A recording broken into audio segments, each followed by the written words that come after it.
My name is Bob Perry. I'm an alumnus and trustee of George Washington University, and on behalf of the board, we welcome you to the George Washington University Albert H. Small Washingtoniana Symposium. And I see many new faces, so I'm going to give a little bit of background about Albert. He's a very sick man. He cannot get rid of the collection bug. Albert has been collecting for over 60 years things that really bring this country together. It's the cornerstone of some of our most important documents. For those of you that don't know, he had the premier collection of the Declaration of Independence and all the signatories, etc. He gave it to his alma mater, University of Virginia, and it's down in the special library that you can see, the collection. But had a book published called Declaring Independence. It really tells a story of the trials and tribulations of us declaring independence. Well, it's gone through at least 2 printings, and maybe going through another, but Albert, through his generosity, has made these books available to every embassy in the world, and we've gotten orders for more. Albert's son was traveling in one country, and they knew who he was, and they said, "Oh, your dad's book is so great. Can I get 50 more?"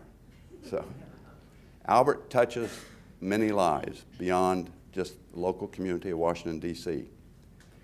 But having been 3rd generation born and reared in Washington, he's very fond of the city, and he spent 60 years collecting the history of this city.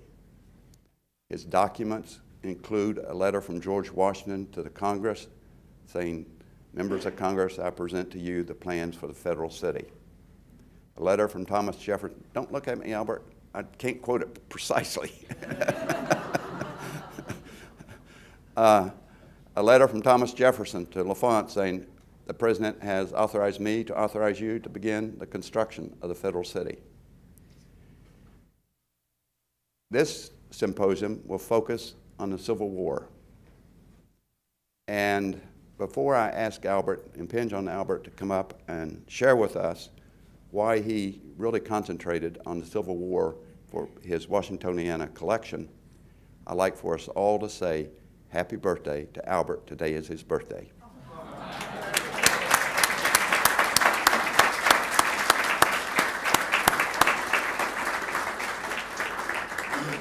And do any of you have these?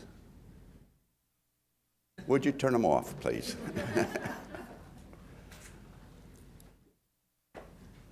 Ladies and gentlemen, I present Albert H. Small. Albert.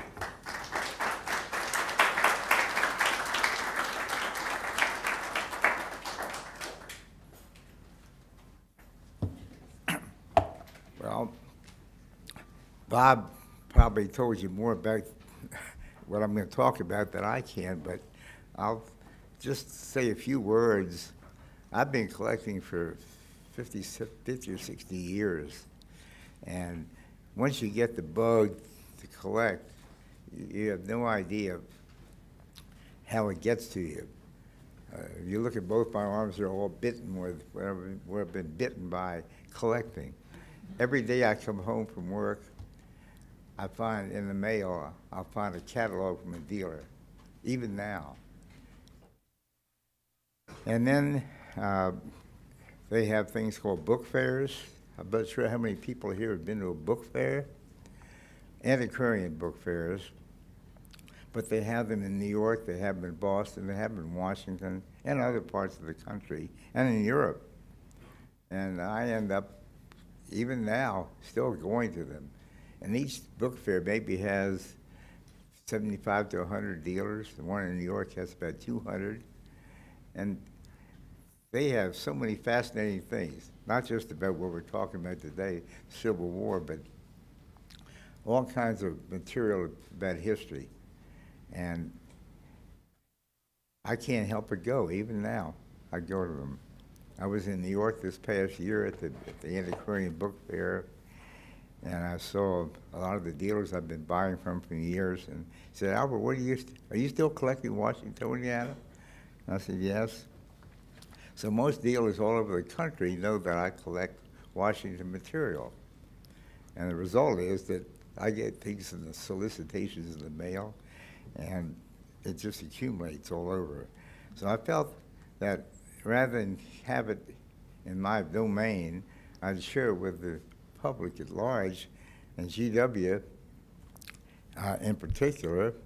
And so GW is the recipient of my collection, and it's going to be there in perpetuity. I won't be for perpetuity, but the collection will be. So anyway, I don't know if any of you looked at this little book that's been prepared about some of the things that from my collection. One thing, there's a map showing the Civil War. All the Civil War forts around Washington. And Washington was surrounded by the Confederacy. In order to protect the Republic, they had to build forts all around the city to protect the city.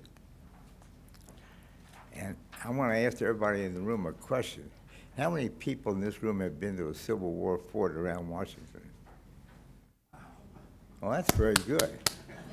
That's wonderful. I didn't think there'd be that kind of response, but there's two in particular that are very good to see. One called Fort Stevens. It's off of 13th Street near Silver Spring. And President Lincoln came out there by horseback to look in the distance and see the Confederacy, Confederate soldiers attacking Washington. And he stood there, and they told him to get down, and another soldier with him got a bullet from a Confederate soldier in his hat. Not the president, but another soldier. And that's how close we were to the war, right outside of Washington. Now, Fort Ward over in Virginia off Shirley Highway is another one that you can visit. The ones who raised their hand probably visit that one. And that's equally as good. But it's worth, those people who haven't been to a Civil War fort, it's just worth going one time to see it. It gets you immersed in some of the background history of Washington during the Civil War. Now, you know, I'm sure all of you have been to Ford's Theater to see where Lincoln was shot. I won't ask you to raise your hand for that, but very awful tragedy. Well, we have the reward poster in the picture of it in the book that they posted that would give a reward to the person who would see what page it's on.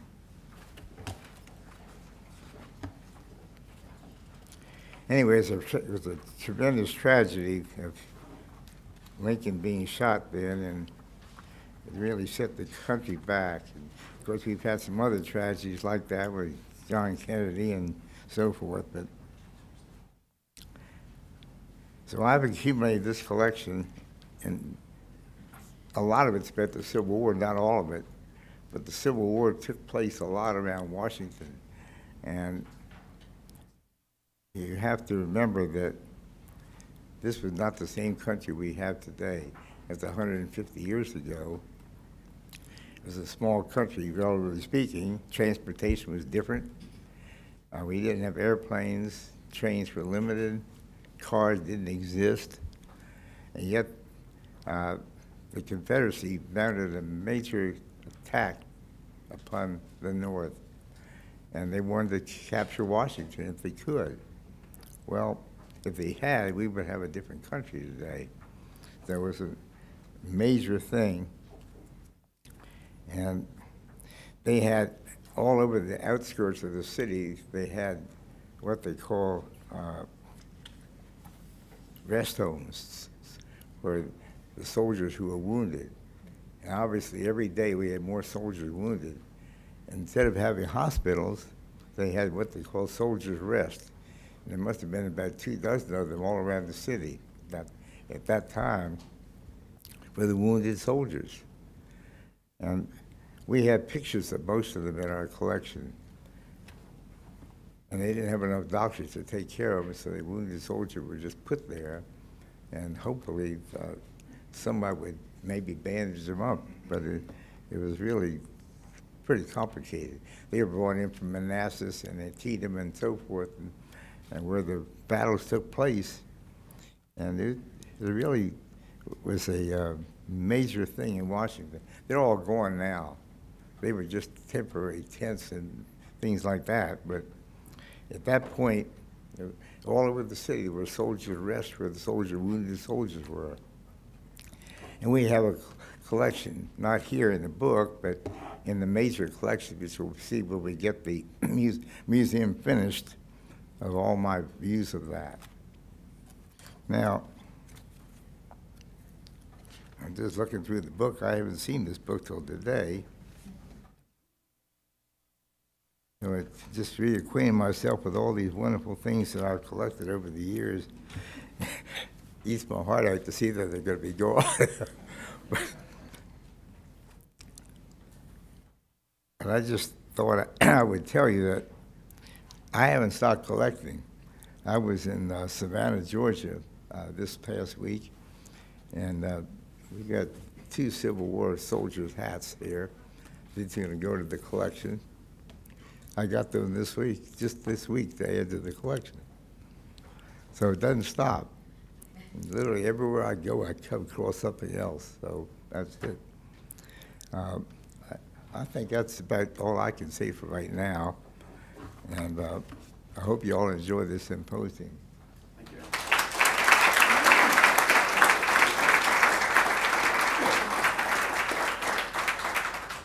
Thank you, Albert. It is indeed a pleasure to introduce our next speaker, Provost Luhrmann. I've been a trustee 28 years and have seen a few people in his position, but I've never been more excited than I am today with what Provost Luhrmann is doing. He comes to us from MIT. He got his undergraduate degree in civil engineering there. He got his master's in civil engineering there. He's got his PhD in traffic analysis. And I still can't, understand what that's about. But he rose through the ranks. He joined the faculty in 1975 at MIT. He then became vice chancellor in 2008. And in 2010, we were lucky enough to persuade him to come to Washington, D.C. I think we're the only university that has the president living on campus and the provost living on campus. Steve Luhrmann and his beautiful wife, Lori, live at our Mount Vernon campus. They have a tradition of fixing pancakes for students. And, a couple dozen, you would imagine, would show up. This past weekend, he advised me 110 students showed up, and he and Lori do the cooking.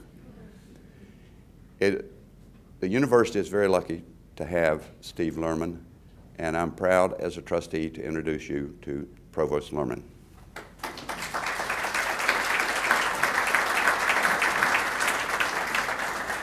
Well, thank you for that kind introduction. And of course, we're always looking for people who want to come cook with us. So I'll circulate later on and try to enlist people. But of course, their thanks really should go to Albert Small for enriching our university through providing this deep collection of Washingtoniana materials. It really is an inspirational collection. I, as the introduction will indicate, spent all my adult life till coming to GW in the Boston metropolitan area. And for people who are from that area, much of the history is about the Revolutionary War.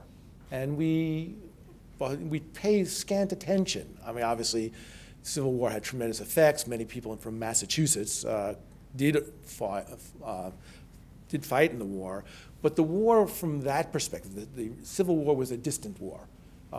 It was distant in terms of just the location of where it was happening, and in a country where information only began to travel at the speed of light through telegraphs. It was truly, in some sense, a war from which most of the population was removed. And of course, there aren't much in the way of artifacts, of forts or other things that are Civil War vintage in the Massachusetts area. When my wife and I came here, we began to become much more attuned to the historical relationship that Washington has to the Civil War. And this collection really amplifies that, and our opportunity to visit sites we had read about in books, and now to visit them has been just one of the many wonderful aspects of having moved to this area. There are incredible things in this collection, and we'll learn more about in a second. One of them is this letter written by George Washington to Congress that was dated in 1790. There's another thing in the collection, I gather, although I haven't seen it, and it's a copper plate used to print money in the early 19th century. And I'm pleased that we have that here rather than going to the Federal Reserve or someplace else, which seems to also have a propensity for printing money as well. And so I really treasure this collection. I'm looking forward to having it housed in a permanent exhibition where we can display it and make it accessible to the entire community, to the public and to the GW community. But the wonderful things about collections like this, many of the artifacts, as you can see in the book, are in and of themselves beautiful. They have this physical beauty to them, these wonderful engravings and paintings and other things. But of course, what really matters is their deep historical significance, and to embed this collection in a community of scholars, I think, is what really makes this an exciting opportunity. So today's lecture by Professor Anbinder is going to be related to the small collection and how we understand through the collection more about the history of the city in which we live. He'll draw upon the prints in the collection, which I hope will be displayed behind us, behind me I should say, and to give us a history of Washington and the vicinity, but through the lens of this collection. So today is a great opportunity to learn more, both about the history of our city, Washington, D.C., and of course this extraordinary collection. So once again, Albert, thank you for making this possible through your mild addiction, or maybe more than mild addiction, to collecting these wonderful artifacts and making them available to us at GW. So now it's my great pleasure to introduce Professor William Becker. He's the chair of our Department of History, and he will actually give the official introduction of our honored speaker today, Professor Anbinder. Thanks a lot.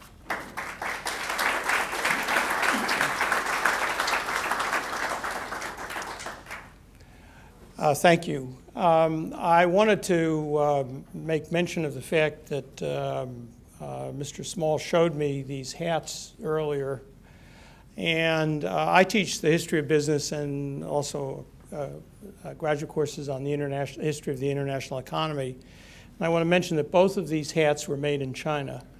So they're not, in fact, that's another subject we can talk about some other time, but they're not, in fact, of the quality of most of the rest of the collection, that's for sure. So, Mr. Small's collection will, I think, enhance the teaching and research of a number of subjects of interest in the history department and elsewhere in the university.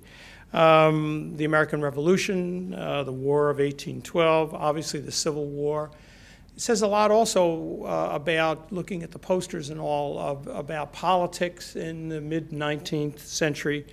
And of course, it gives us a very good overview of the history of Washington, especially the early history of Washington, D.C. And what our hope is with the collection is that it becomes very much a fabric of the university, and that the university take from it how deeply embedded we are in the history. GW is in the history of the District of Columbia. Now, it's my great pleasure. We're going to see this work out in Tyler's talk today. this connection, this connection between the collection and a very, very important subject in the aspect of the history of the Civil War. And so it is a great pleasure to introduce my colleague, Tyler Anbinder, who is one of the most distinguished members, excuse me, of the History Department. He's a renowned scholar and also a very, very popular teacher. He teaches American Civil War and Reconstruction. Of course, I mean, chairs look at things like this. It fills up in the first 4 minutes that it's open to registration. So that's a very good sign, as do his courses on ethnicity and immigration. And if there was such a thing as a line anymore in our electronic age, there would be a line waiting for Tyler's course on Lincoln, which has proved particularly popular. Tyler is a graduate, is a PhD from Columbia University, and his first book was based on his doctoral dissertation, and it's called Nativism and Slavery, and it's a study of the Know-Nothing Party of the 1850s in national politics and how it contributed to the coming of the Civil War. His second book, 5 Points, and I want to read the title, the full title of this, although I did forget my glasses. 5 Points, the 19th century New York City neighborhood that invented tap dance, stole elections, and became the world's most notorious slum. It's a wonderful book, multifaceted, obviously, tap dancing and slums and so on. But it's well worth reading.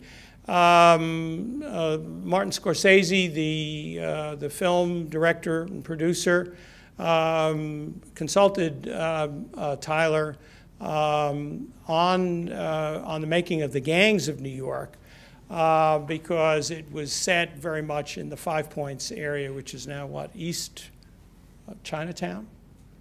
Chinatown. In New York, City. Tyler will hasten to add that Scorsese didn't always take his advice, but for those of us who are parents and teachers, we know all about that. But I would say get the film, read the book, and you decide. Currently, Tyler is working on two major projects. One, generously funded by the NEH. It's a study of savings among immigrants in 19th century New York, in particular Irish immigrants. And also a broad study of immigration into New York City from the beginnings, from the Dutch. And New York was important in the history of immigration in the United States because in 1900, although Tyler's going to check me on these figures, I'm sure, in 1900, the estimates are that about 85% of the population of New York City were either immigrants or the first generation children of immigrants. And so it's a real pleasure to introduce my colleague who's going to talk. His talk is entitled "The Washington Area in the American Civil War as Seen Through the Albert H. Small Collection." Tyler.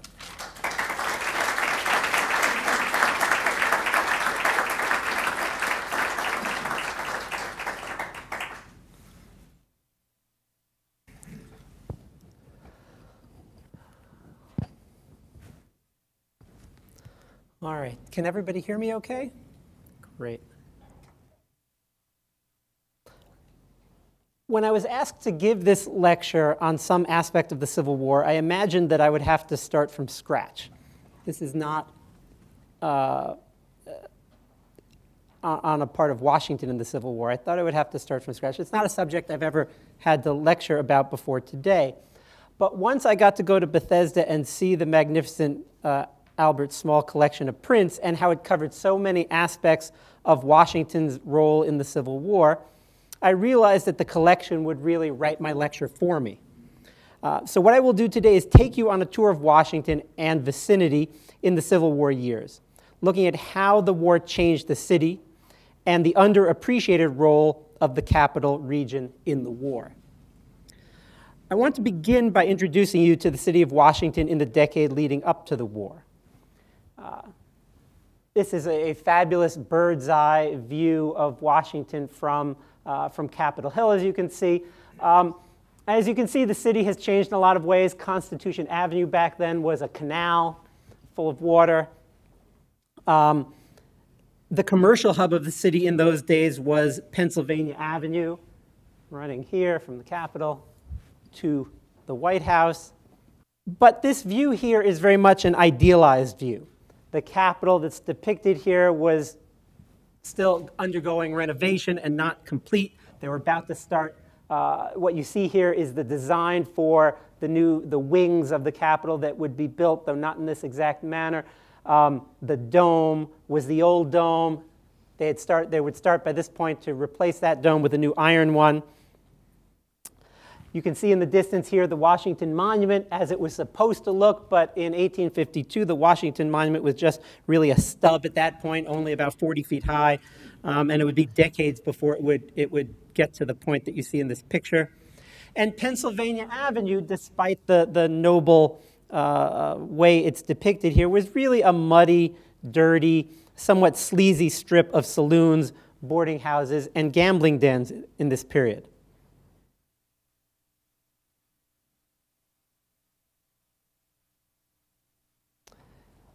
I also want to orient you to the city and its vicinity.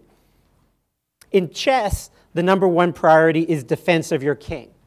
And in war, the #1 priority is defense of your capital.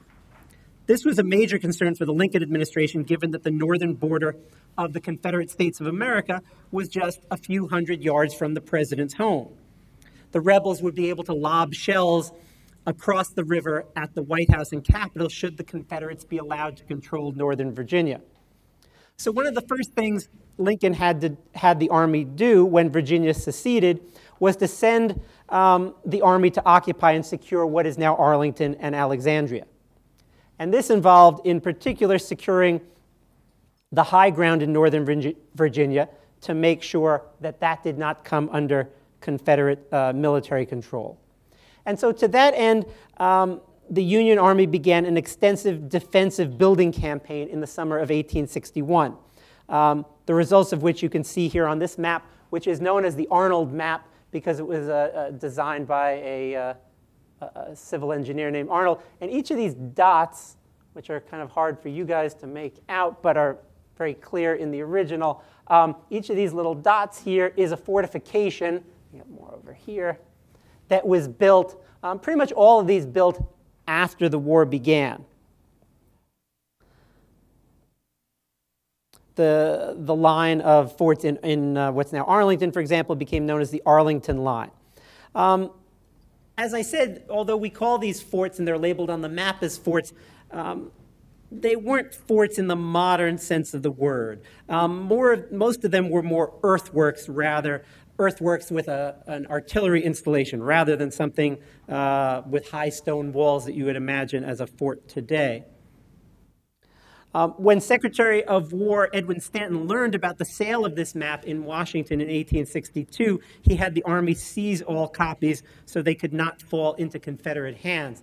That's one of the reasons this is a relatively rare map and one of the reasons it's such a prized possession of the Small collection.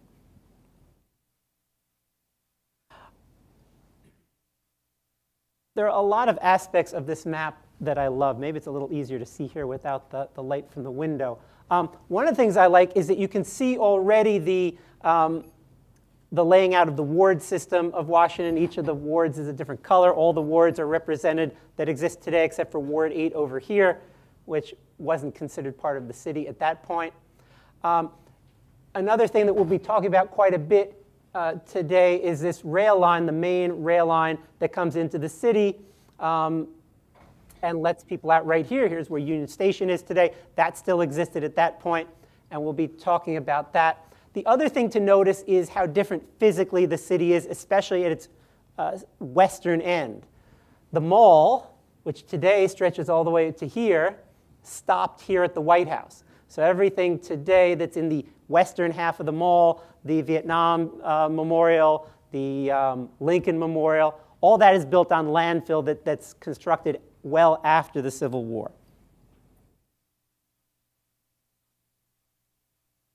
But just because these streets had been laid out did not necessarily mean that anything had been built on them. Many of the city streets, especially outside of the Capitol White House axis, consisted of empty lots rather than built structures. The climate, the tiny federal workforce, and the fact that Congress only met for a few months each year meant that few were willing to call Washington, D.C. their permanent home.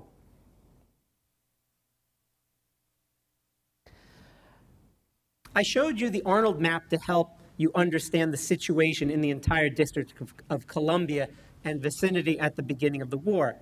Had I wanted to go strictly in chronological order, I would have shown you this map first. It's one of the first maps produced during the Civil War, just weeks after the South Carolina attack on Fort Sumter. This map is called by its creator the Sketch of the Seat of War, and it shows Northern Virginia and the troops who have been stationed there to protect the capital. Since I live in the area shown on this map, I have a particular fondness for it. On the map, it's a little difficult to orient yourself because north is over to the left, east is up at the top. So you kind of have to turn yourself a little sideways to think about this map. One of the interesting things to note on this map is that the major roads back then in 1861 are pretty much all the same major roads that exist in this part of Northern Virginia today.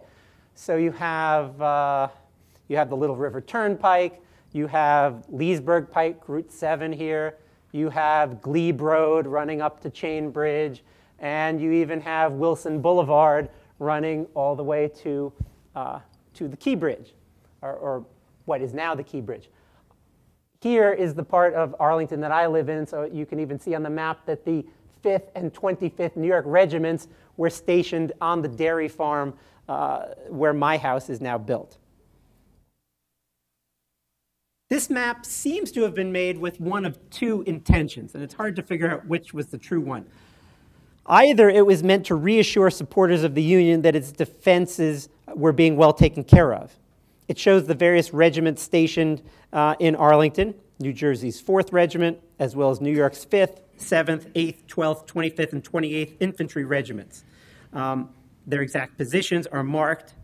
The government could not have been happy about the publication of this map either. But the fact that there was demand for these maps indicates the desire of the public for information about the war that the government was reluctant to hand out. Of course, the other possible intention of this map was to make it seem as if it was being done for news purposes, when in fact it was being done to aid the Confederates in locating the position of Union forces. It's hard to figure that out. Here's an image of one of these fortifications, the one that Mr. Small mentioned a few minutes ago, Fort Stevens. This image of Fort Stevens gives you a sense of how these fortifications were constructed. So the walls, you can actually, if you look carefully, you can see here are actually earthen walls. They've got these kind of tree branches here made to make it difficult to storm the place. And yet they have these very elaborate artillery pieces positioned within these earthenworks. Fort Stevens is at the northern edge of the District of Columbia, kind of right at the top of the diamond, though not quite that far north. It was one of these 60-some-odd fortifications that I showed you on the Arnold map, yet it's the only one that was ever attacked by the Confederates during the Civil War. In July 1864, Confederate General Jubal Early attacked Fort Stevens as part of an offensive designed to try to lure Union forces away from Richmond. The battle here is most famous, as Mr. Small pointed out, for the fact that President Lincoln went to watch. Feeling that the enemy was not very nearby, Lincoln stuck his head, along with some other soldiers, above the fortifications to try to get a view. At that point, a Confederate sharpshooter took a shot at the party and killed one of the officers with Lincoln, at which point the president and his party scurried for cover. One of the things I most love about this battle that took place in the northern part of the District of Columbia is that the best history of the battle is written by a GW graduate and history major, Mark Leipson, whose book that came out a few years ago called Desperate Engagement will tell you the story of the battle that took place here in 1864 and how it really saved the Union war effort. Because of its historical importance, Lincoln having been shot at there, Fort Stevens was restored in the 1930s and is open to the public today. And many of the other maps, forts labeled on the Arnold map, can still be visited, as Mr. Small pointed out, though little remains of some of them. Now, of course, once a war starts, you have to have soldiers to fight the war. Initially, on both sides, there was lots of enthusiasm for joining the army. But in part, this enthusiasm stemmed from the fact that people thought the Civil War would be a very short war. They thought one or at most two battles would prove to the other side that their side could not be defeated, and that each side would give in, that the North would give in to Southern independence, that the South would come to its senses and rejoin the Union. And of course, that didn't happen. And so once it turned out that the war would be a long war, fought on many fronts, both sides struggled mightily to bring as many soldiers into the war effort as possible. This was especially the case for the Union because its commanding general after the initial first battles of the war was a general named George McClellan. McClellan wanted to use the North's advantage in population and industry to bring an overwhelming force against the Confederate capital at Richmond. To do that, he needed men, lots of men. In fact, McClellan could, in his mind, never have enough men. And he was constantly asking for more and more. And thus you have posters like this by the hundreds put up all across the United States trying to recruit men into the army. You have these posters especially in the North because you have a larger population in the North that's reluctant to fight than you have in the South. Northerners with family in the Confederacy, those with economic ties to the South, Democrats who dislike Lincoln and the Republicans, those in Union states who support slavery, all these groups were reluctant to join the Union Army. And posters like this one were used to try to convince these people to become members of, in this case, the cavalry. And the poster reflects the various arguments that were used to try to induce young men to sign up. One is excitement. A second is the fact you'd be serving with people from your community. As you can see, that's emphasized on this poster here. And monetary inducements, the bounty that you would get. All of these things were part of the recruitment strategy. The poster also shows that troops who did volunteer for the Union Army in the eastern part of the United States would eventually make their way to Washington. As you can see here, this poster talks about that the troops organized into this cavalry regiment will be part of the Provost Guard of Washington. And so Washington becomes known in the first year of war as the primary staging and training station for Union forces.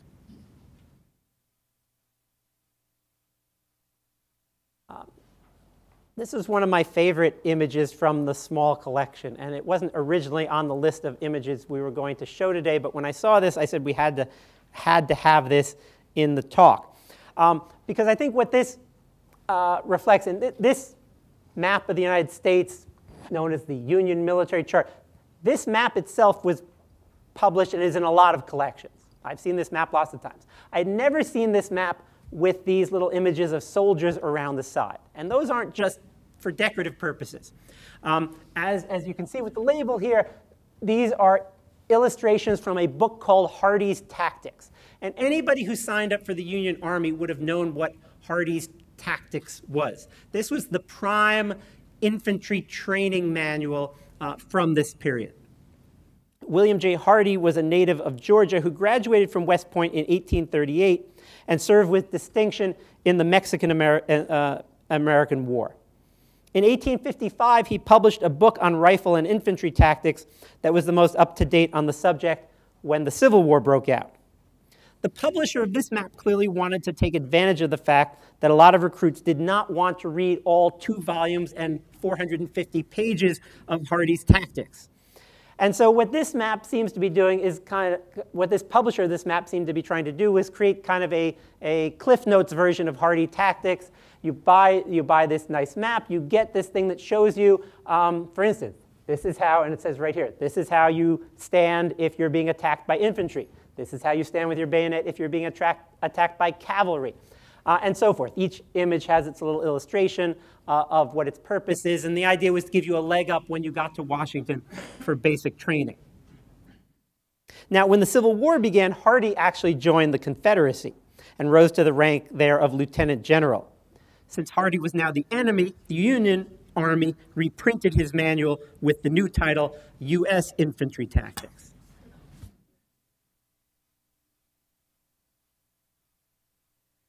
The first major bloodshed between North and South took place very near the District of Columbia in Alexandria, Virginia. You need to understand a bit of the timing here. The attack on Fort Sumter, which really, in a sense, begins the Civil War, takes place in April of 1861. But after that, the various slave states that had not yet decided to secede, places like Virginia, Tennessee, and so forth, now began to consider secession. Virginia ratified its proclamation of secession on May 23rd, 1861. And so that's the date Virginia leaves the Union. And the very next day, May 24th, Union troops rushed to Alexandria to occupy that city and protect Washington from possible Confederate attack from there. Now you have, in the scene that takes place that day, which is depicted in this illustrated newspaper image, the troops rushing to Alexandria, both the scene from the waterfront and on the ground. In this attack, you get some of the very elements that you still find in the military today. For instance, a good bit of the operation was held up by the fact that the Navy and the Army fought over who should be allowed to attack Alexandria and have the honor of taking possession of it, the first kind of operation of this kind of the war. Finally, late in the day on the 24th, they worked that out, by which I mean each side decided to go attack on its own without telling the other. And when I say each side, I mean the Union Army and the Union Navy. And so what this unit did, the 7th New York Regiment, was hire its own barges to get it taken over to Alexandria when the Navy refused to take it because the Navy wanted to land its Marines there and do that itself. The leader of this regiment depicted in this image is Colonel Elmer Ellsworth. Ellsworth had grown up in upstate New York, had dreamed of going to West Point and having a military career, but being relatively poor and not having the educational opportunities you needed as a prerequisite to get into West Point, he gave up on that dream, moved to New York City, and then Chicago. While he was in New York City, he joined a volunteer militia company, and there became interested in in what you might almost call the military movement called the Zouaves. Zouaves originated in the French army. These were soldiers from Algeria, from the Zouawa tribe, who had been put into separate units within the French army. Known in French as the Zouaves, these Algerians had become so renowned for their fearless fighting that Frenchmen sought to join their units. And by the 1850s, they were the elite units within the French army, made up solely of Europeans. But these units retained the baggy pants, as you can see here, these kind of baggy red pants that the Algerian soldiers had originally used, as well as the colorful short jackets, and even when they were wearing them, though these soldiers aren't, the turbans that the Algerians would wear. And so many American militia companies in the pre-war period followed the Zouave example and had these baggy trousers, and also did things that the Zouave units typically did, which was forswear tobacco and alcohol and gambling, which were three things that you usually found in abundance in most American military encampments. So Ellsworth in New York and then in Chicago trains people in the Zouave techniques. He ends up in Springfield, and he gets a job of all places in the law firm of Lincoln and Herndon in 1859, which was, of course, a very opportune time to get a job in that law office. Lincoln was soon elected president, and Lincoln, who took a liking to Ellsworth, brought Ellsworth with him to Washington, where he advised Lincoln on troop recruitment. And Ellsworth himself went to New York to recruit a regiment. It was his troops that got on the barges and went to occupy Alexandria. When he and his men landed, they went straight to the Marshall House, whose manager was flying a huge Confederate flag from the top of his hotel at the corner of King and Pitt Streets. Another thing you can go see today that still exists. Ellsworth went to the roof and took down the rebel flag, but as he made his way down from the roof, the manager of the hotel, James Jackson, suddenly appeared and shot Ellsworth dead. Ellsworth's men immediately shot Jackson dead too. Ellsworth was thus the first Union officer to die in the Civil War. And Lincoln was especially crushed that his young friend and former co-worker would die so early in the war. Now, as with any aspect of Washington, there were always parties, and getting invited to those parties was an important part of the Washington social scene. It was common practice in these days that governments would send their military officers to observe wars taking place in other countries. Most of the United States' most prominent or up-and-coming military officers, for example, had spent time in Europe during the 1850s observing the Crimean War. This image from the small collection is an example of this phenomenon. In August of 1861, Prince Jerome Napoleon, a cousin of Emperor Napoleon III, and a colonel in the French army, was honored at a large reception at the White House.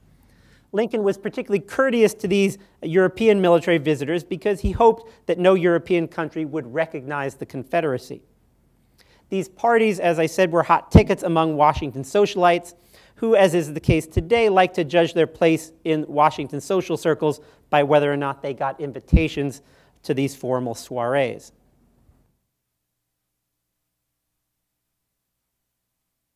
Now, this image is another of my favorites from the small collection, and it shows a collection of buildings that were known in the Civil War as the Soldiers' Rest. As I mentioned before, General McClellan liked to collect large numbers of troops, but was very reluctant to use them to attack the Confederacy. And so with McClellan dithering in Northern Virginia and refusing to attack despite pleas from Lincoln, Washington began to fill with troops. Soon much of the city had been transformed into a troop processing center. That process began here at this place called the Soldiers' Rest.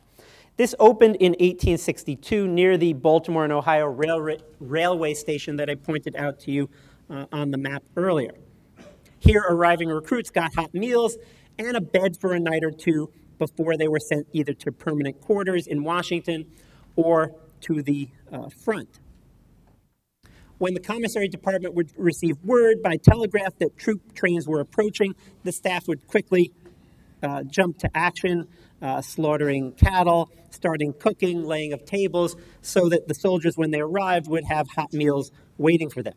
Or if they were told that these troops would have to go immediately into the field, they would have rations of food prepared to give to each soldier before they left. A second soldiers' rest was eventually built in Alexandria, mostly to serve the opposite purpose, to house and give meals to soldiers returning from the Virginia battlefront.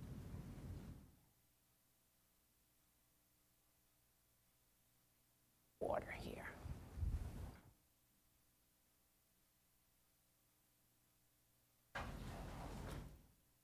Now, some of you might be wondering, well, what did GW look like during the Civil War? And that's why we have this image here. This is an image of Camp Fry, which was built right at the area where GW sits today. This is Washington Circle here, and this is a view looking south on 23rd Street towards the Potomac. Now you can see, because of the fact that they ended up extending the mall, that 23rd Street was much shorter in those days than it is today, because the river came much farther up towards the GW campus than it does now. So whereas nowadays, in the center of this image, if you look down 23rd Street, you'd see the Lincoln Memorial. Today, it's not very far until you get to the, back then, it was not very far until you got to the river. Now, those of you who are going to attend the luncheon today will hear in detail about Camp Fry and its vicinity, but I know some of you aren't going to be able to make that lunch, and so I just wanted to quickly talk about this camp. And in particular, one aspect of the war that Camp Fry highlights. Camp Fry was manned primarily by members of what were known as the Invalid Corps.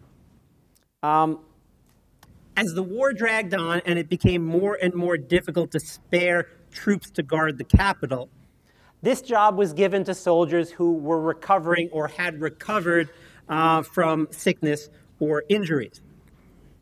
Other soldiers not quite deemed fit for regular duty, such as those whose loyalty was suspect, were also put in the Invalid Corps. And so Camp Fry was manned, as I said, mostly by soldiers from the Invalid Corps who, in the latter parts of the war, guarded Washington and moved the supplies around the capital and out to the troops in Virginia and elsewhere. To the left, let's see, so here where the GW campus is now, I guess this is where the hospital is now, you can see there were some barracks, but also here on the far side of 23rd Street, you had primarily supply warehousing over here. And this was a part of Washington where traditionally a lot of artisans had lived, and these artisans were put to work supplying the army with food, with clothing, and other material of war. This is one of my favorite images in the small collection. This depicts a scene from the Second Battle of Bull Run in August of 1862. But let me give you some background to understand what's happened in the war. As I mentioned, General McClellan was put in charge of the Union Army by Lincoln. That was after the first Battle of Bull Run, which took place in the summer of 1861.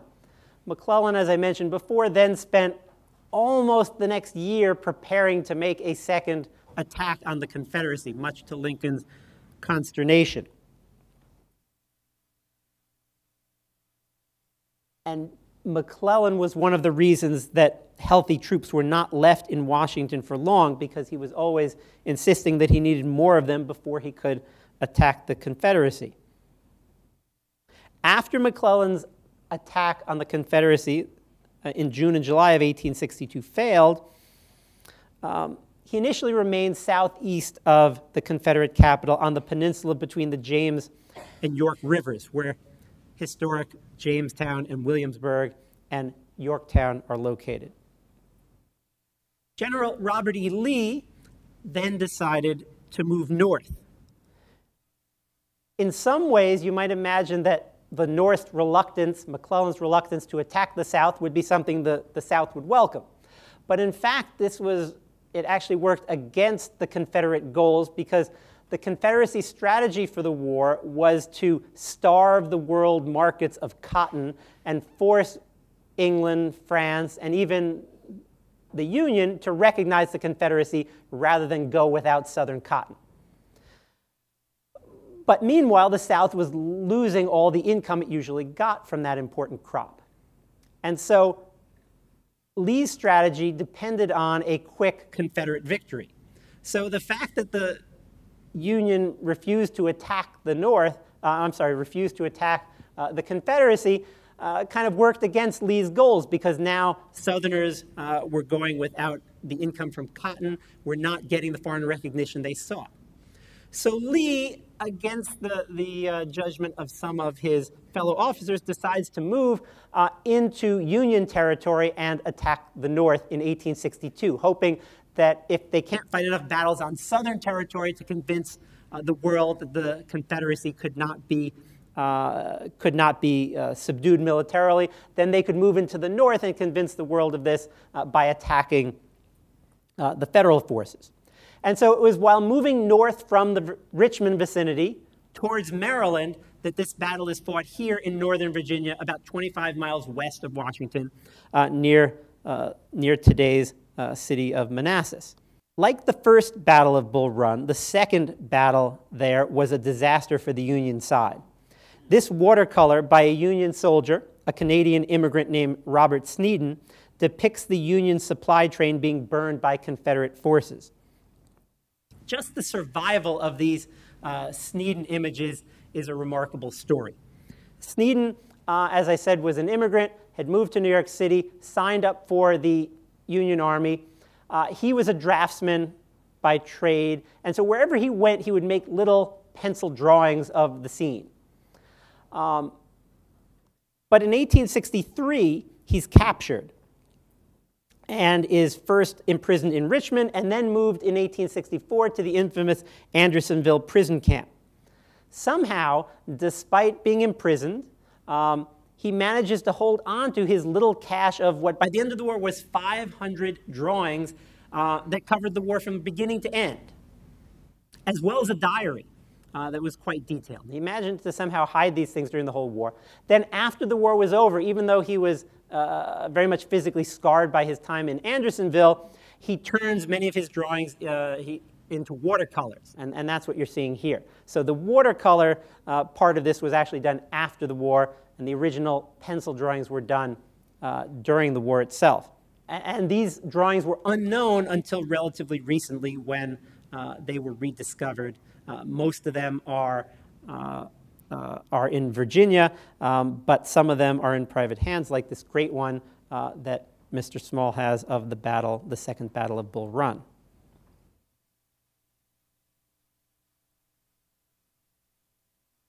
One of the things I really enjoyed when I got to visit the Small collection in Bethesda was seeing images of these military hospitals that once, as Mr. Small pointed out in his remarks before, that once covered the Washington, D.C. area during the war, but now are all but gone. With so much fighting going on, there came a great need for facilities to care for the wounded. And the War Department built more than a dozen large military hospitals in and around Washington during the war, so that Washington became known as a center for the care of injured soldiers by 1862. And Harewood Hospital, the image you see here, was one of those. Harewood was built on the farm of Washington banker William Corcoran, who had made a fortune in banking in the District of Columbia in the pre-war years. Corcoran was a known Confederate sympathizer. He fled Washington when the war began, but before he left, he rented his D.C. mansion to the French government so that it would not be seized, as he suspected correctly, that the property of Confederate supporters would be. But he couldn't protect his farm in that way, and so the federal government seized that and built this hospital there. Harewood Hospital could hold 1,000 wounded soldiers in its 15 wooden barracks, which you can see here in this V formation. And 2,000 could be housed in tents. 6 men to a tent, so not your ideal situation. After the war, Corcoran returned to Washington and began his career of philanthropy. His famous gallery, which unfinished had been seized by the government during the war and used as a supply depot, was finished.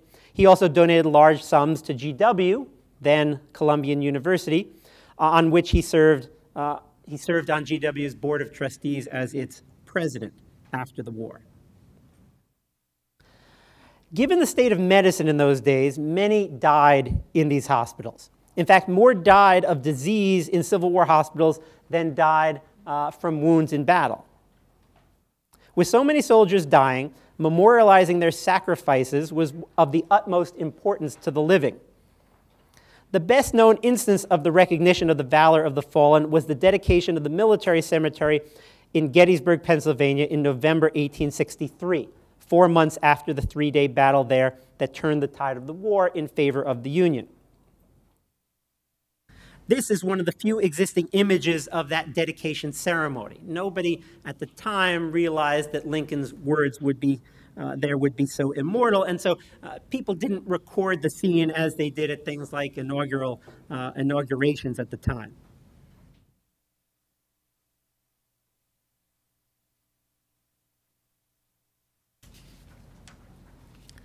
Now, I knew there would be some Civil War experts in the audience today, so I wanted to try to come up with some topic from the small collection that I thought even experts might not know about.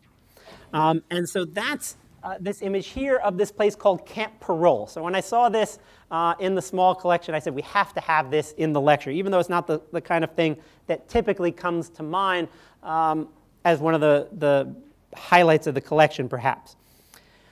So I didn't even know about this camp until recently. And when I saw this picture, I said, all right, we have to explain this. So when you see, I have been to Annapolis, and you go to Annapolis, and there's markers here with the Camp Parole. There's even a strip mall in Annapolis that says in big letters, Parole Strip Mall, or something along those lines. And I wondered, what was this? And so, and the sign says that this was a place where it says where prisoners of war were paroled. So what I assumed that meant when I was in Annapolis and saw that years ago was that Confederate prisoners of war were brought here, paroled, and sent back to the Confederacy. But no. What this was a camp for was Union soldiers. The way the rules of war worked during the Civil War, and these were worked out by negotiation between North and South at the beginning of the war, that if each side captured members of the other side, rather than having to keep them in confinement for long, they would trade them back to the other side. But if one side had more prisoners of war than the other, the side that had fewer prisoners of war promised to hold its own soldiers in barracks and not let them fight until the other side had captured the same number of soldiers. So, Camp Parole, outside of Annapolis, was built on a farm that the Union government rented for this purpose. The Confederates captured many more Union soldiers than the Union captured Confederate soldiers. And as a result, what happens is the Confederacy says, we'll hold these prisoners if you want, but wouldn't you rather have them yourselves? You know, we can't really feed them very well, etc. And the Union said, sure. But the Union had promised not to let these people fight again and to keep them in a place so they could prove that they were not fighting. And so that's what Camp Parole was, a place where Union soldiers were confined to keep them from going back either to their homes and doing something useful for the war effort or back into the army to fight. As you can imagine, the people housed at Camp Parole did not like being kept there. They understood the legal reasons, but they didn't like the conditions. In addition, the Federal Army commanders started to think that maybe the reason that there were so many more Union soldiers being captured than Confederate soldiers is because the Union soldiers were letting themselves be captured so that they wouldn't have to fight anymore. So they made the conditions at Camp Parole and the two other similar camps in the North not very nice so that word would get out and you wouldn't think, oh, I can have a holiday from war and just go surrender and then be sent back home where I can live for free. So that was Camp Parole.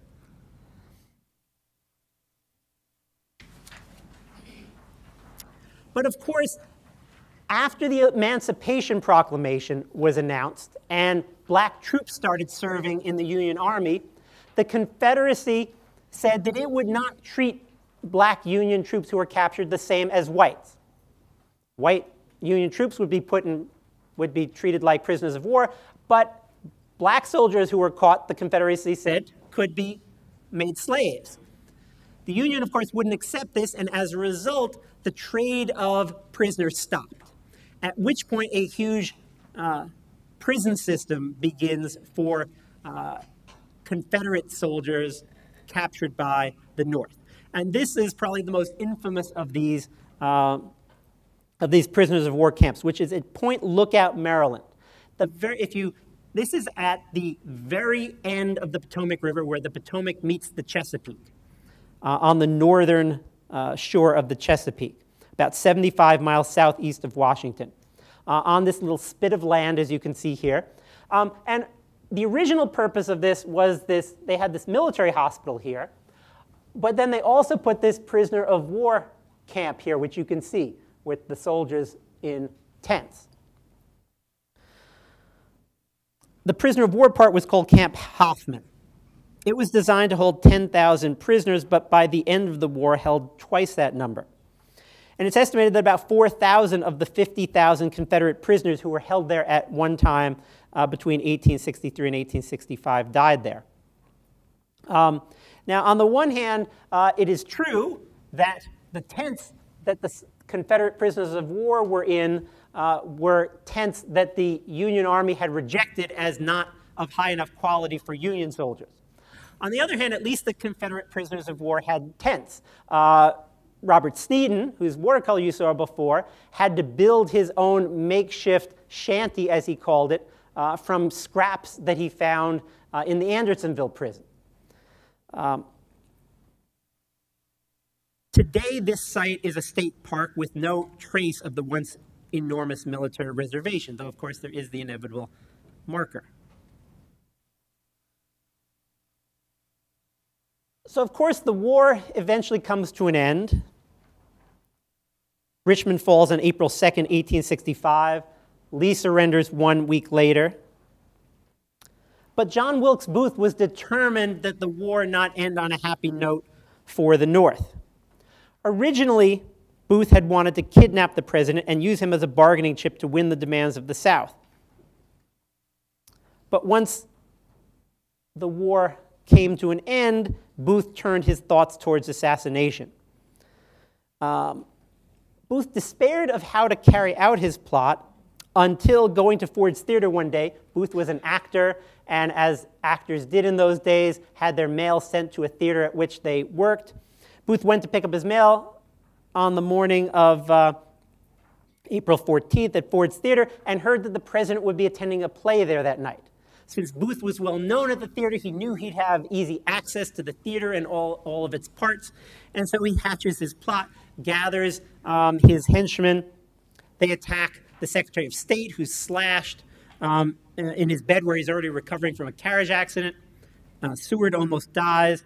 The person who is supposed to attack the Vice President, Andrew Johnson, loses his nerve and doesn't carry out his part of the plot. But Booth does not lose his nerve. As you can see in this image here, he shoots Lincoln in the back of the head, and Lincoln dies a few hours later. Of course, that can't stop the war from ending with the end of Confederate dreams of independence. The rest of the Southern Army surrender in piecemeal faction, and on May 26th, the last of them does so. So one of the things I'm often asked about the war is, what induced people to risk their lives to keep some faraway states from starting their own country? This flag from the small collection is a camp flag. This is the kind of thing that you hung up in front of your officer's tent to kind of show where the officer of the unit was. And although this flag was small, only about yay big, it represented the ideals that the soldiers fought for: their home, their nation, their republican form of government, freedom for themselves and for others, and the cause of the country and their fellow soldiers. So, I promised at the beginning to talk about how the war changed Washington.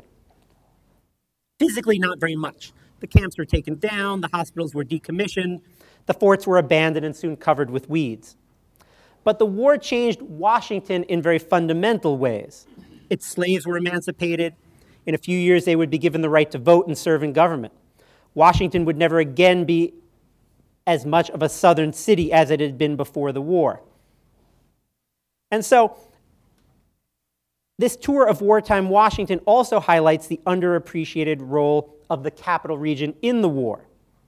When we think of the Civil War, we think of Gettysburg, Antietam, Vicksburg, Atlanta, but none of those battles could have taken place without the training and logistical work and the care for the wounded that took place right here in Washington. When Prince Napoleon came to Washington in 1861, he, like most European royalty, was probably hoping for a Confederate victory. His subjects looked to the United States as proof that a republic, a democracy, was viable. The monarchs of Europe insisted that such governments had never lasted long in all of the world's history. Monarchy, they insisted, was the only type of government that could stand the test of time. Lincoln had noted at Gettysburg that the world was watching to see, as he put it, whether any nation so conceived and so dedicated can long endure. Lincoln correctly believed that the war had brought about a new birth of freedom, to use the term he used in Gettysburg, and that success in keeping the nation whole would prove to all people everywhere, in the old world as well as the new, that, quote, government of the people, by the people, for the people, shall not perish from the earth. The war proved that the nation, like its capital, could be completed. Thank you.